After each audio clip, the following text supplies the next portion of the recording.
Hey everybody, it's Nick. I have fully and finally completed the Southern Isles campaign that I was running last school year, and it was a ton of fun, had a lot of great players, and I am gearing up now for the next campaign that I'm going to run starting in September, and really looking forward to it. I have a bunch of new players and several old players, and so it'll be really interesting getting a brand new mix of players together. I really like running for new players, and I have a lot of fun doing that. So I sent out a campaign pitch doc to my players and said, hey, these are the types of campaigns I'm interested in running.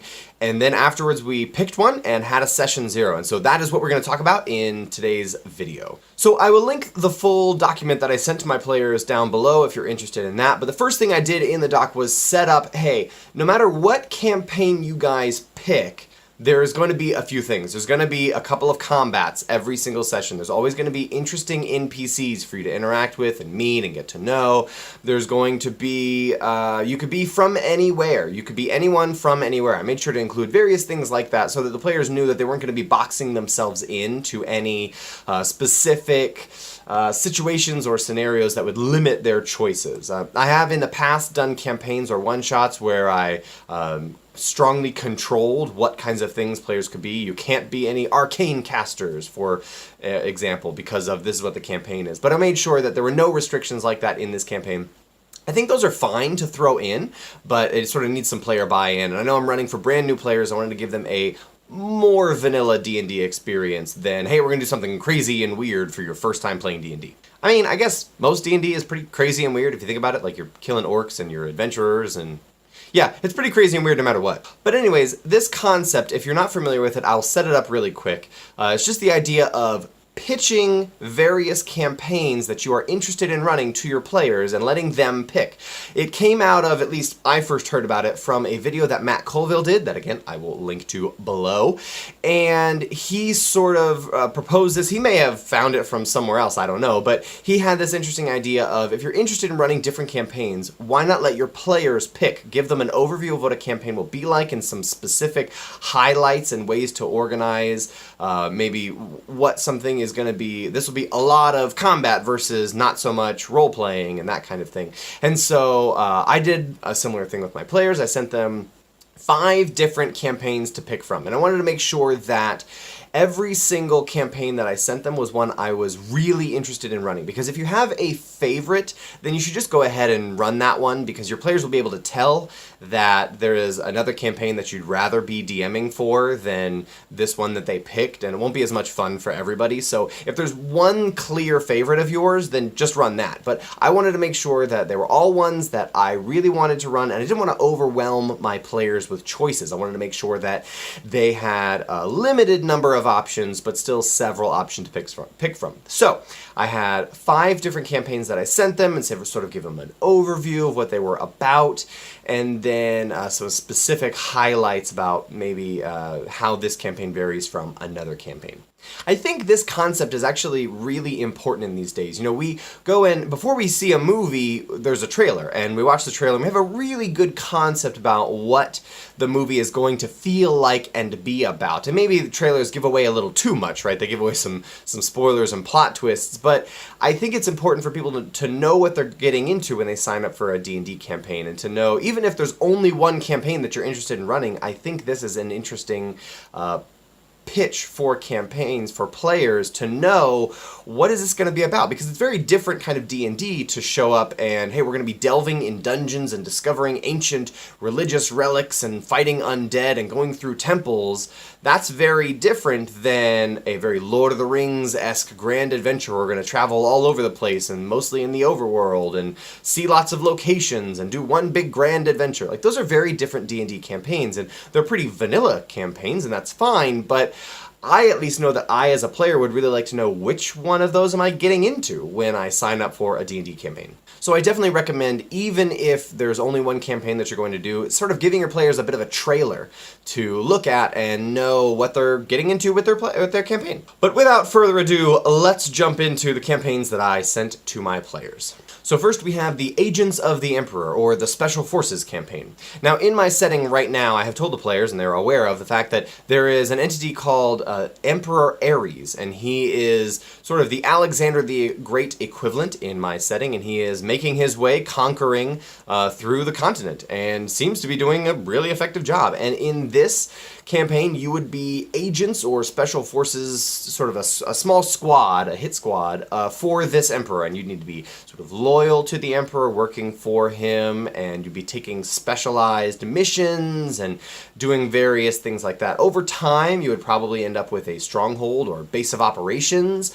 You might even have other soldiers that would be put in your charge, and you would get to sort of send them on missions and do various things. It would be sort of open in terms of, hey, we need you to go do this thing. You can figure out how you want to do it, or even if there's a better way to do it, but this is what needs to get done. You figure out how to do it. But not completely sandbox. You would be given missions and various things like that. And as you progress, you'd get more and more interesting and important missions. You might even go to far off places, maybe even other planes of existence, to do really cool, important, crazy things as you're working for the Emperor, helping him conquer the known world. Next idea I had was the Wolverines or Rebels campaign, and the name, as you may have caught, is a slight reference to the movie Red Dawn.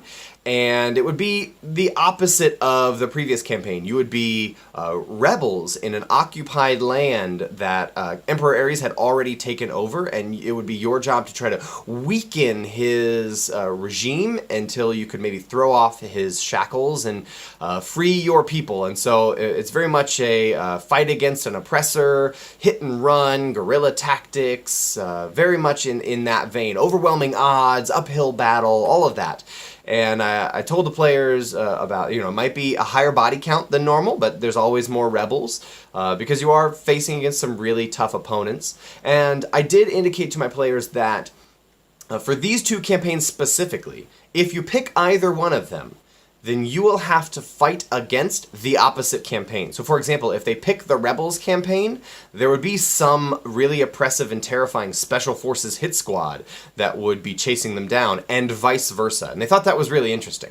I also made sure in those campaigns to describe Emperor Ares as a great leader and a really cool guy and charismatic in the Agents of the Emperor campaign. But in the Rebels campaign, I described him as a fearsome, brutal general who was occupying and conquering our homelands, is clearly evil, and just shifted the perspective. The same exact events, same exact person with no changing character, viewed with two different lenses, netted dramatically different opinions and perspectives of it. And so I wanted to introduce that aspect of, depending on how you're looking at this situation, it could be a very different take on it.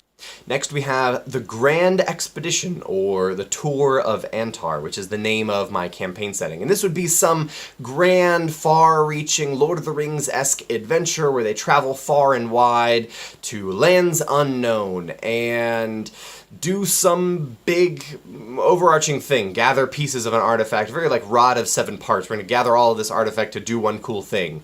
And that was the idea for that campaign. And it was going to be, I told the players, you get to go to a lot of different places, see a lot of my campaign setting, and spend a couple sessions in each place, but you wouldn't really get to put down roots anywhere. You'd be going far and wide, and you'd also have the least opportunity for discovering character backstories, because oftentimes they're tied to locations, and you'd be going way far and wide and not necessarily visiting various places, and no commitment to that. And so it'd be the most linear story out of all of these, I told the players. So if you're interested in just saying like, hey, we kind of want to follow along with a story and that would be kind of neat, this is the campaign for you. Then we have the Prisoners or Suicide Squad game. And it's pretty much the concept of the Suicide Squad. You're prisoners sentenced to death for some reason or another, rightfully or otherwise, and you're given an option. We can kill you, or you could do this crazy mission for us and maybe work for us for a while, and then you'll get your freedom.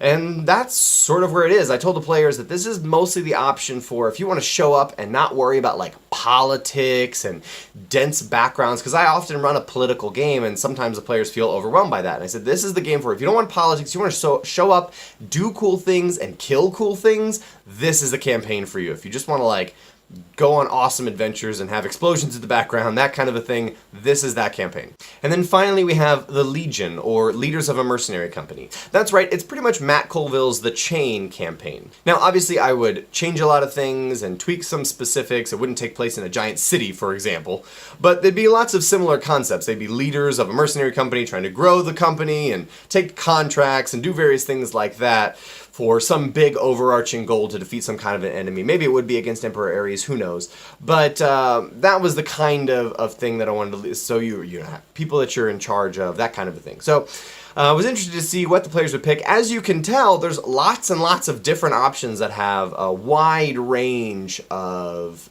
styles and flavors within each campaign. I was very interested to see what the players were going to pick. So I sent that document out like a week or 2 weeks before we were going to have our session 0 and sort of let them stew over those ideas and have some time to pick. Because sometimes if you're presented with ideas in the moment, you have one like first take, and that is, obviously I definitely want to pick this one, but if you stew over it for a little while, oh man, I kind of wanted this other one. So I wanted to have them time to sink in and have the one that they really wanted to play over the long term be the one that they picked. Now, I'm going to take a hot second here, and you can, if you would like to, you can just wait a few seconds otherwise, but if you would like to, you can go down in the comments and tell me which one of those campaigns you think would be interesting for you to play in. I'm interested to see if maybe you picked the same things that the players picked, and so I'll give you a few seconds here and you can see if maybe you picked the same campaign as my players did.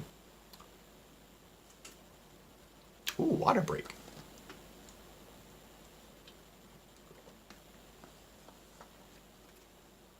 Alright, you're grown adults. You can pause the video if you want to. We're going to keep moving. Actually, I'm not certain that you're all adults because I think there are some kids that watch this. So, hey, by the way, if you're a kid, who's watching this? I don't know. So, we got to our session 0 and we spent a little time just chatting about and refreshing over what the campaigns were and wanted to get everyone's takes and sort of, hey, I asked everyone, what are your favorites, what's your second favorite, and what is your least favorite? Which one would be like, oh man, this one not so much. Just to see if we were all on the same page. I didn't want to, I would be fine running everyone's second favorite that was nobody's least favorite, instead of most people's most favorite, but someone's least favorite. Does that make sense? Highest average is what I was going for. And as it turned out, most people were all in favor of the same one. They were sort of second most in favor of the Rebels campaign. That was a very common secondary. That and the Mercenary Company were probably the highest voted second most. But almost everyone, if not everyone's most favorite campaign was the same.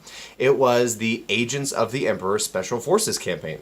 Now, if I'm being honest, I did not have a favorite. There were some that I was not quite as excited about, but I knew I could get really into given a couple months of prep time.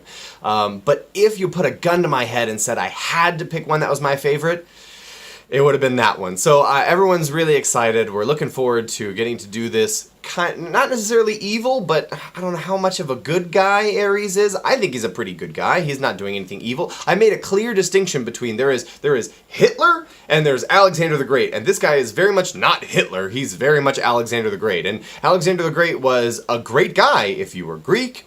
Maybe not so much if you were Persian. So yeah, that was the campaign they chose. Now, this video has gone on a little bit longer than I wanted it to, and so I want to break it down. I'm going to split it into 2 videos, and I will do Session 0, the rest of Session 0, next week. And so this time we just talked about the campaign pitch doc and various things like that. So we're going to talk about Session 0 next time. Sorry to pull the rug out from under you, but I didn't want to overwhelm people with too long of a video. I want to make sure that I got to really expand on and talk about in depth and in detail everything that we went through in Session 0 without it getting drowned out in a long video that people would miss. So sorry you have to wait another week for that, but we'll make sure that it gets out to you. Thank you guys for watching, and I'll see you next time.